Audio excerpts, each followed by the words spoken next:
Shalom, selamat malam Bapak Ibu Saudara-saudari yang kasih Tuhan dimanapun Anda berada. Senang sekali saya Lauren bisa menjumpai Anda pada kesempatan kali ini pada acara Bincang Santai Sekolah Sahabat.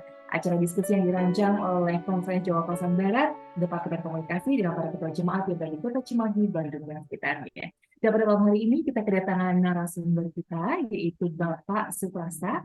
Beliau adalah ketua jemaat dari Gereja Setiabudi. Betul begitu ya Pak ya? Ya, Dan mari kita sapa beliau. Selamat malam Bapak Suprasta, apa kabarnya? selamat malam Ibu Lulin. Senang sekali bertemu. Puji Tuhan, terima kasih untuk waktu dan kesediaannya bersedia bergabung bersama kami di acara Bincang Santai pada kesempatan malam hari ini.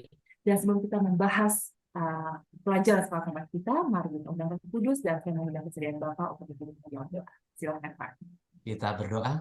Bapa yang di sorga, kami rindu untuk belajar tentang firman-Mu. Penuhi kami dengan Roh Kudus-Mu.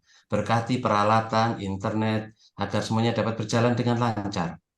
Karena kami hanya berserah dalam tangan-Mu Yesus, Tuhan dan penebus kami. Amin.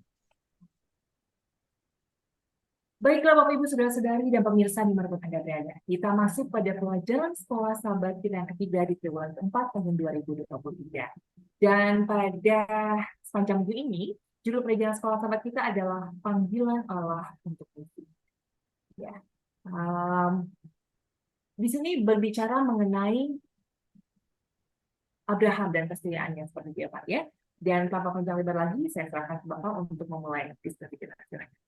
Baik, terima kasih. Jadi, kalau kita melihat ayat inti kita di dalam buku Kisah 1 ayat 8, kalau saya baca, tetapi kamu akan menerima kuasa kalau Roh Kudus turun ke atas kamu dan kamu akan menjadi saksiku di Yerusalem dan di seluruh Yudea dan Samaria dan sampai ke ujung bumi.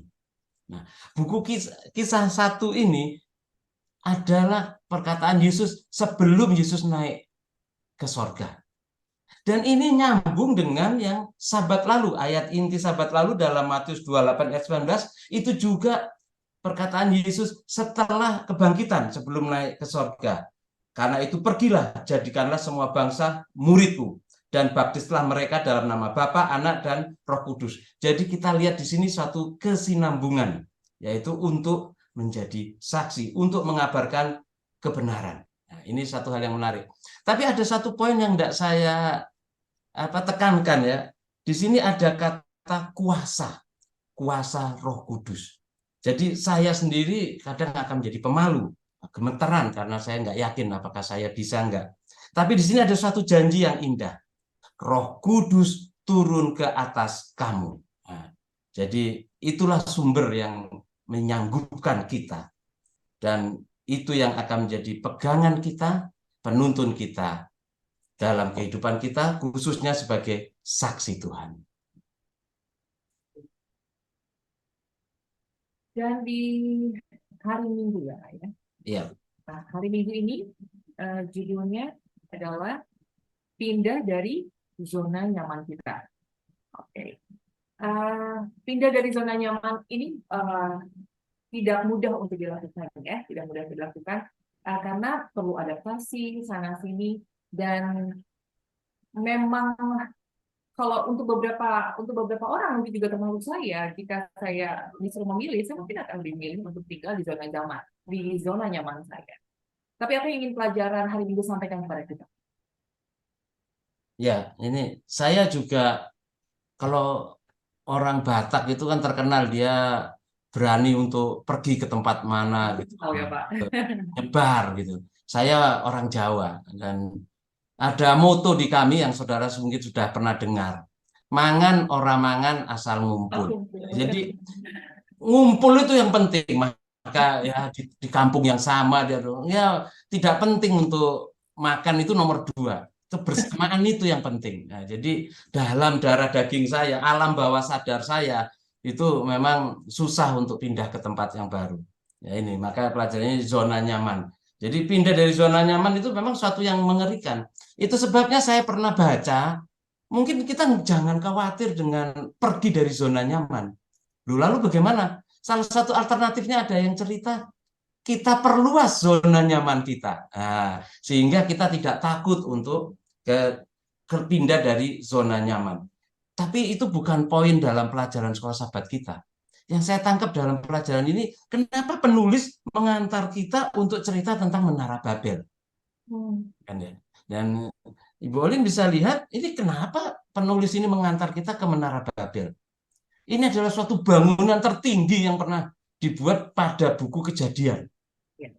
Dan kita lihat ini bangunan yang dibuat setelah Kejadian, setelah air bah, maksud saya. Nah, ada satu poin yang penting yang saya ingat, kenapa manusia itu harus membuat itu? Padahal Tuhan sudah berjanji melalui, kita lihat itu simbol pelangi itu, aku tidak akan memusnahkan bumi ini dengan air bah lagi. Tetapi mereka lakukan apa? Kalau kita baca dalam Kejadian 11 ayat 4, marilah bagi kita dirikan sebuah kota dengan sebuah menara yang puncaknya sampai ke langit. Dan marilah kita cari nama supaya kita jangan terserak ke seluruh bumi. Ya kan? Mereka sudah ketakutan dengan trauma dengan kejadian sebelumnya. Air bah akan memusnahkan mereka. Dan mereka mau membuat sampai ke langit, kan? Dan poin itu adalah mencari nama. Nah, dalam peribahasa bahasa Indonesia ada ungkapan gajah mati meninggalkan apa itu? Gading. Dan manusia mati meninggalkan nama, ya kan? Akhirnya itu yang itu diajarkan ke kita, dan makanya manusia berusaha untuk mencari nama. Nah, dalam sekolah sahabat kita ditemukan berapa sering orang zaman ini berusaha melakukan hal yang sama, tidak peduli apakah melalui politik, seni, bisnis, bahkan melalui agama. Ada di antara mereka yang ingin membuat nama besar bagi diri mereka sendiri. Pada akhirnya betapa sia-sia dan tidak berarti usaha-usaha tersebut.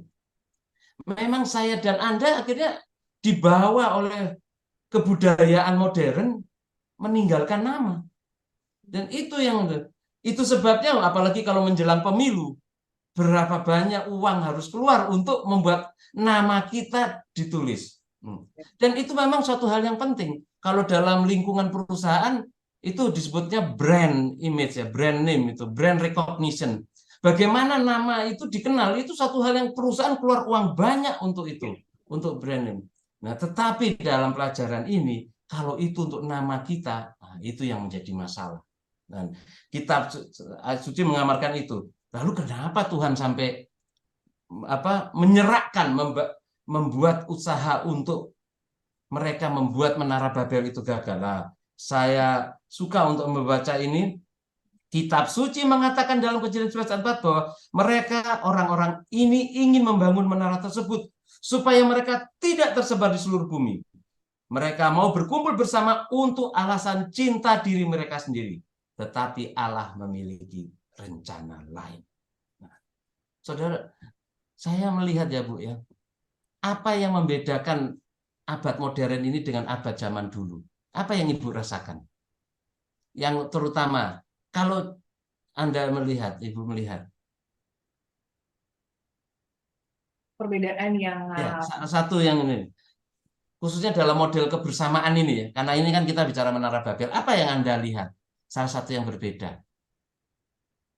salah satu yang berbeda. Yang Yang diwariskan dari kejadian Menara Babel itu tentunya komunikasi ya Pak ya. komunikasi.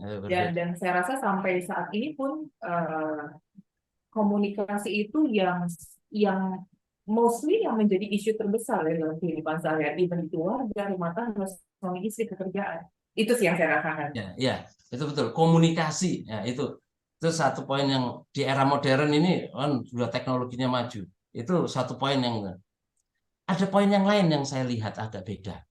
Apa itu? Itu adalah kalau zaman dulu itu kita bicara namanya gotong royong. Orang di Jawa, maka di RT Indonesia juga itu membanggakan gotong royong. Kita ketemu dengan peradaban Eropa Barat lah, kita sebut ya, Amerika, individualisme, ego.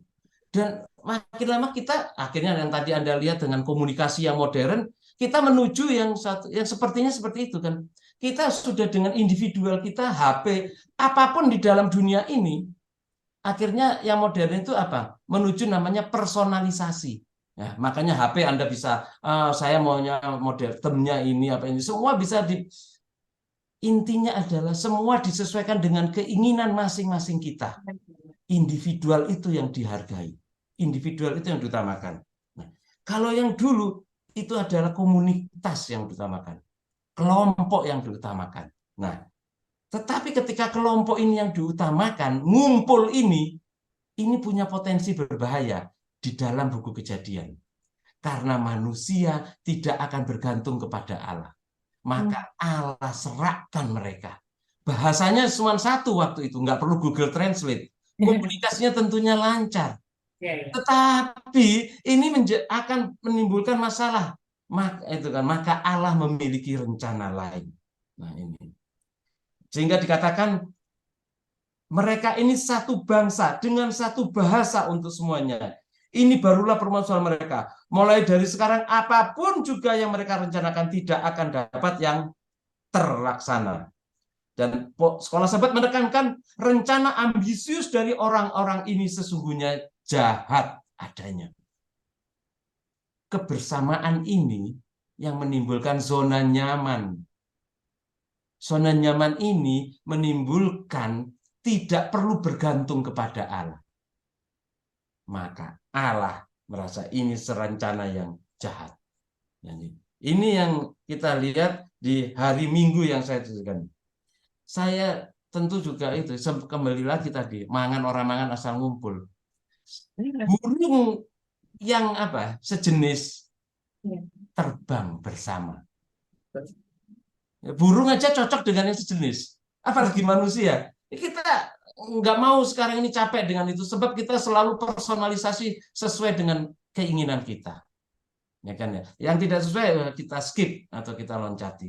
Nah, tetapi pelajaran ini pindah dari zona nyaman mengantar kita bahwa hati-hati ketika zona nyaman itu, bahkan ketika dalam kebersamaan, kalau itu membuat saya dan Anda tidak bergantung lagi kepada Allah, Allah bisa hentikan itu supaya kita kembali kepada Allah.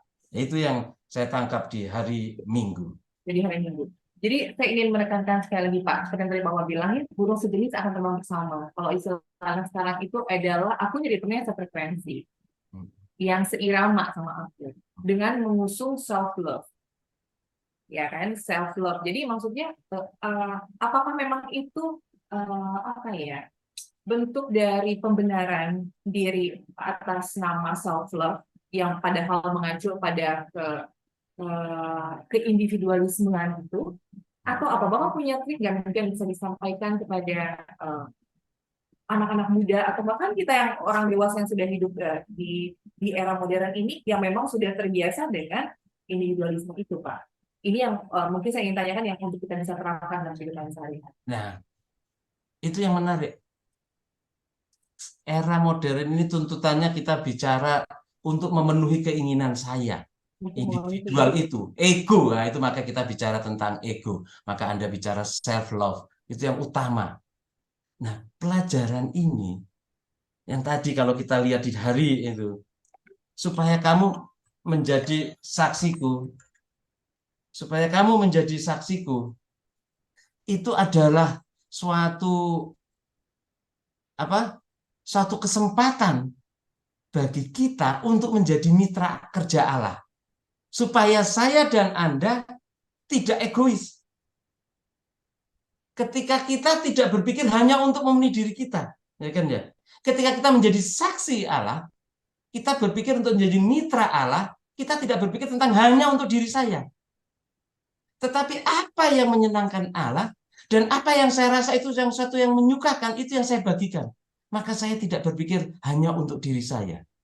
Maka ketika kita bicara ini, Roh Kudus memampukan kita, ini adalah satu kesempatan menjadi mitra kerja Allah, menjadi kita tidak egois.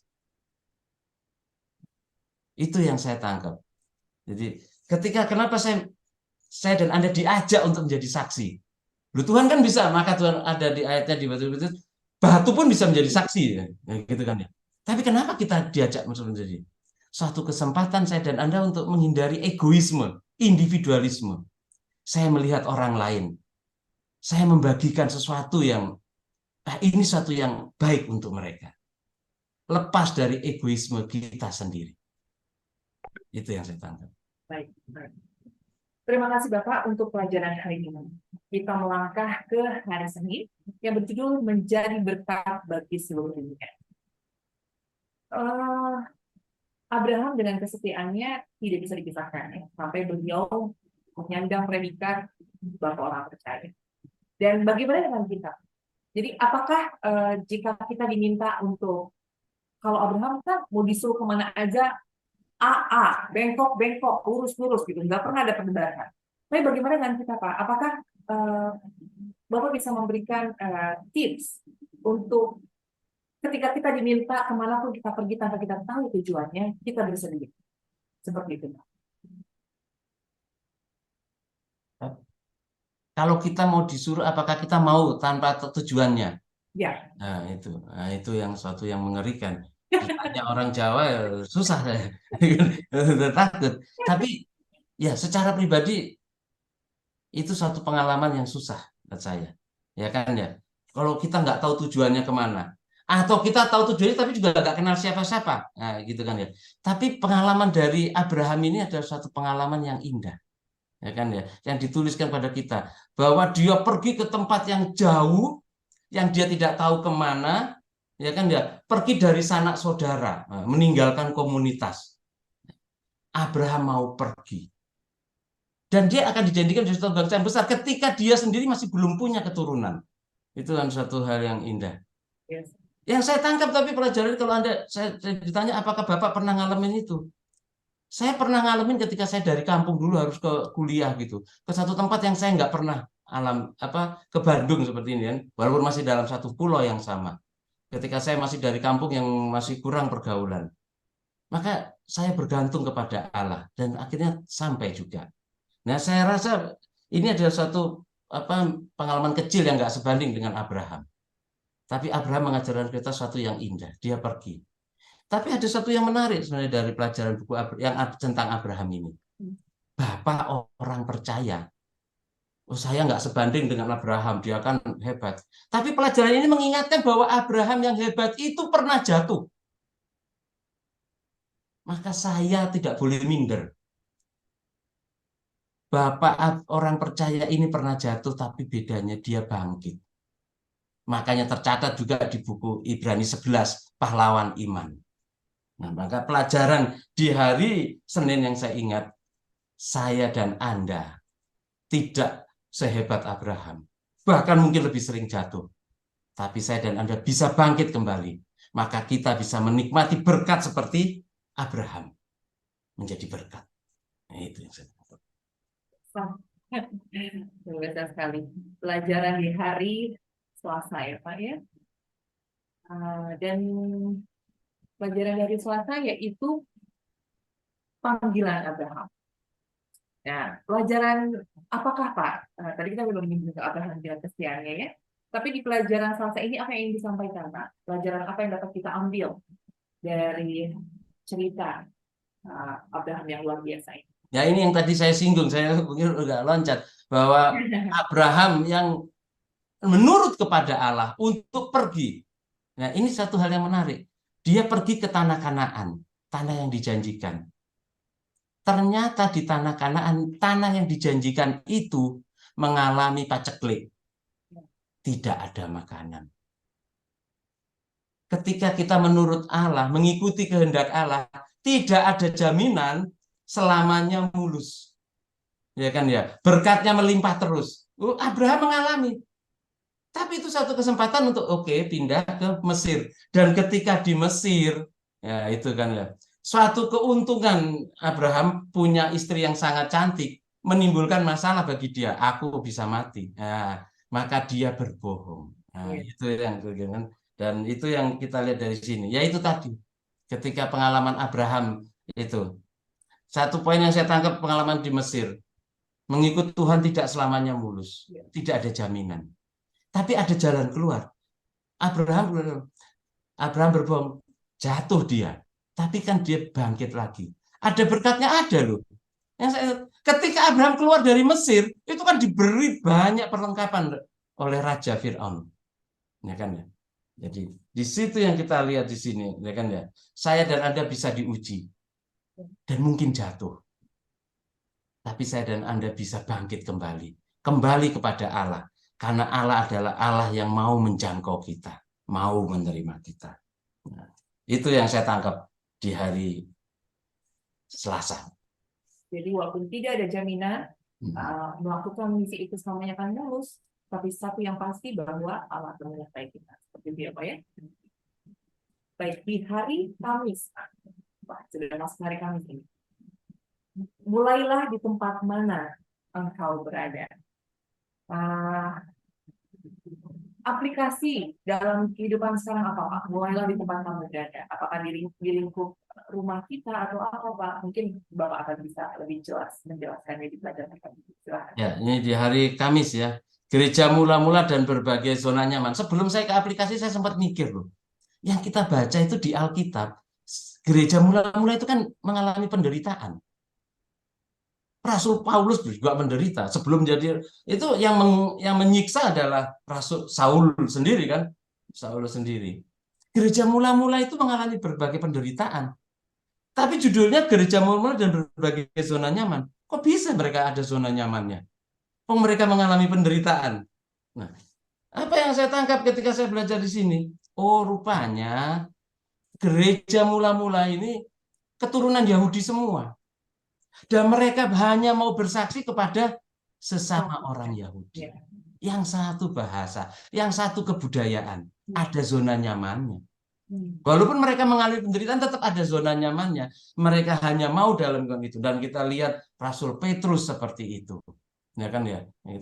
Tetapi pelajaran ini mengingatkan kita untuk keluar dari zona nyaman. Maka Tuhan memberikan satu yang tadi dalam ayat inti kita. Kisah 1 ayat 8. Mulai dari Yerusalem, melebar ke Yudea, Samaria, dan ke ujung bumi. Saya balik sekarang, Ibu loh ini.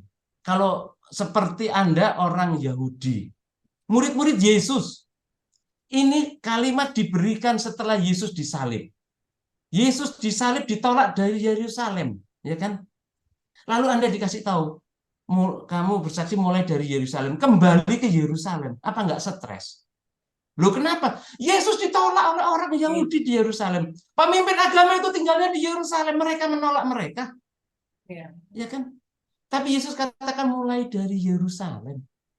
Mulai dari lingkungan kita sendiri. Meluas ke Yudea, Samaria. Ya kan ya? Lebih lebar lagi. Dan sampai ke ujung bumi. Ya itu melebarnya itu. Maka kalau dari ayat ini sebenarnya kalau kita lihat nanti di buku Kisah Para Rasul, kenapa harus mulai dari Yerusalem? Karena janji Allah, kamu akan menerima kuasa yaitu Roh Kudus. Di pasal 2 ditepati Pentakosta. Pentakosta terjadi di Yerusalem. Karena di situ Allah sudah janjikan Pentakosta dari Yerusalem. Namun poin yang lebih utama lagi yang saya tangkap dari berhubungan dengan pelajaran hari Kamis ini, mulai dari rumah kita, lingkungan kita. Lingkungan kita ini mana? Oh, saya seorang pelajar, oh saya dari sekolah. Saya seorang karyawan, mulai dari tempat tinggal kita dan juga dari lingkungan kantor kita. Semua itu bisa menjadi lingkungan lokal kita. Lalu melebar ke tempat yang lebih luas dan lebih luas. Itu yang saya tangkap itu. Jadi mulailah di mana kita berada. Karena bagaimanapun keluarga adalah PR utama kita ya Pak ya. Di mana kita mau mengabarkan hal baik di luar sana ketika kita tidak bisa mewujudkan hal baik itu di dalam grup kecil kita, yaitu keluarga kita sendiri, Pak ya. Baik, kita akan ke hari Kamis. Ke hari Jumat. Kita akan ke hari Jumat yaitu Kendal. Silakan.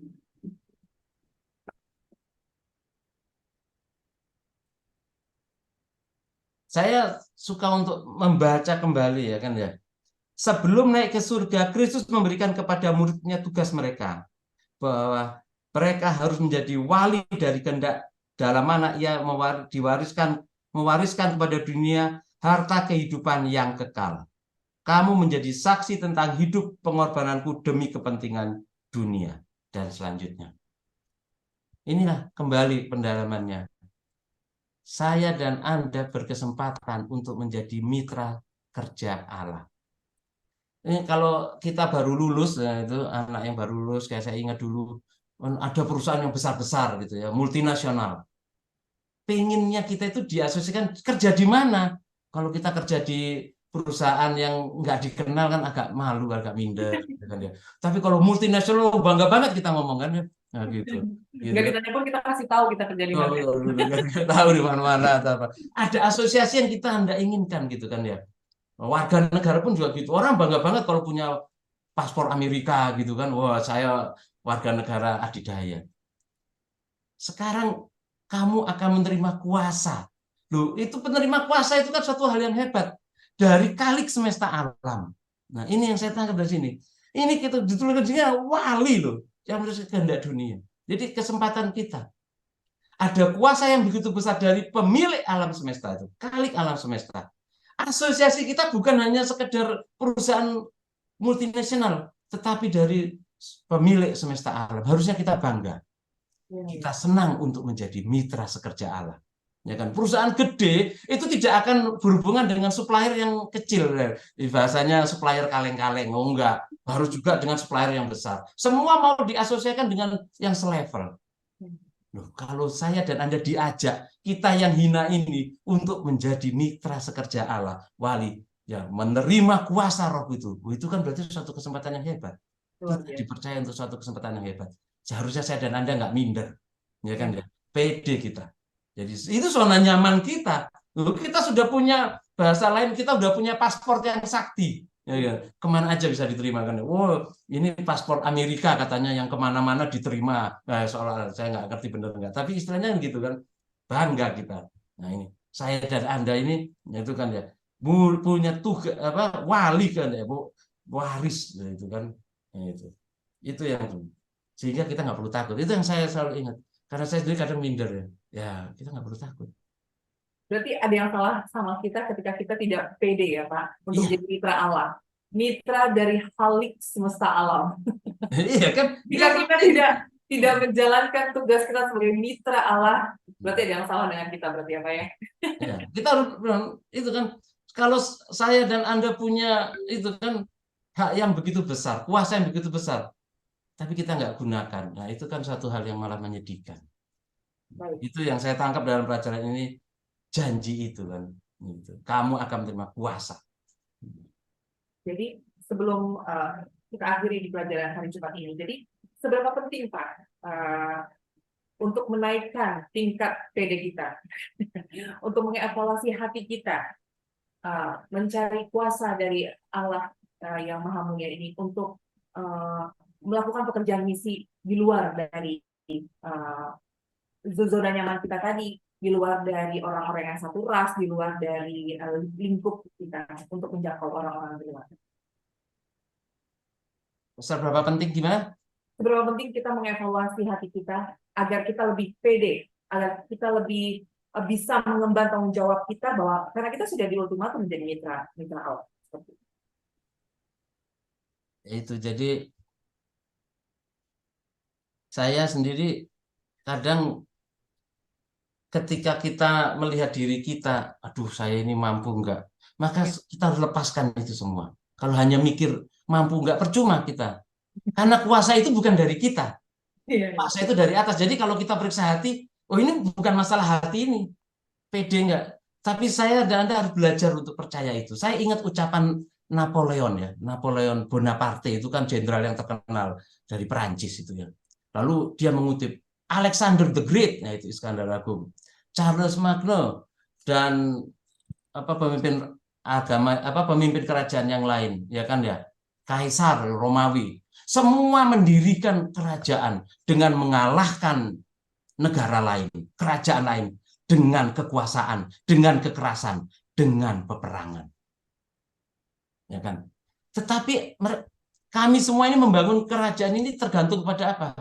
Tergantung kepada kekuatan militer, kekuatan perang, kekuatan kekerasan. Napoleon sendiri tadi berkata, tapi ratusan tahun yang lalu, Yesus membangun kerajaannya hanya berdasarkan kasih. Dan sampai hari ini jutaan orang mau mati untuk dia. Kalau kita hanya memikirkan, wah kita akan menghadapi apa ini? Saya ya nggak bisa menghadapi kekerasan. Tetapi yang Napoleon sendiri katakan, Yesus membangun kerajaannya berdasarkan kasih. Dan sampai hari ini jutaan orang mau mati untuk dia.